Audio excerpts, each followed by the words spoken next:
নমস্কাৰ, মই সকলো এডিআৰই পৰীক্ষাৰ্থীসকললৈ মোৰ ফালৰ পৰা শুভেচ্ছা জ্ঞাপন কৰিছোঁ। কাইলৈ আপোনালোকে ভালকৈ লিখি যাতে ভাল নম্বৰ পায়, আপোনালোকৰ চাকৰিটো হয় আৰু যাতে আপোনালোকৰ জীৱনত ভাল এটা সময়টো অহাটো আৰম্ভ কৰে। মই সেইটোকে কামনা কৰি আজি মই এই ভিডিঅ'টো বনাইছোঁ। আজি ভিডিঅ'টো বনোৱাৰ কাৰণটো এইটোৱেই যে দুটা মেজৰ চেঞ্জেছ হৈছে। আগতে যিটো থাৰ্ড গ্ৰেডৰ চাকৰিৰ কাৰণে যিটো পৰীক্ষা হৈ গ'ল, এক্সামিনেশ্যন হৈ গ'ল,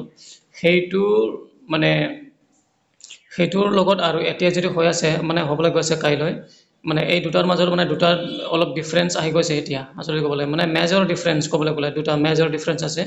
এইটো হ'ল যোৱাবাৰ যিটো থাৰ্ড গ্ৰেড HS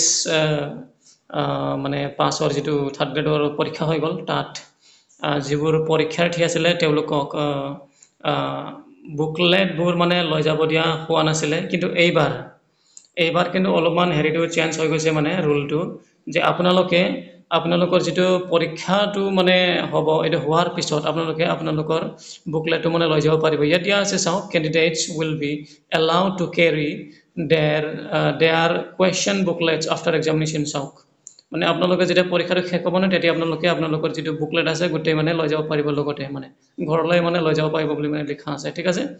2 নম্বৰ দিয়া আছে, candidates will be allowed to carry transparent water bottle without labels into the examination hall center।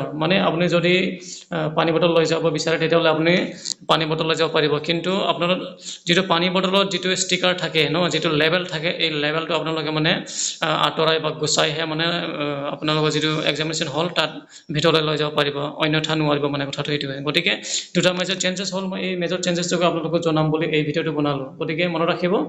আৰু ভিডিঅ' শেষ কৰাৰ আগতে মই সকলোলৈ এটা শুভেচ্ছা জ্ঞাপন কৰিছোঁ, যাতে আপোনালোকে ভালকৈ লিখিব পাৰে। ধন্যবাদ।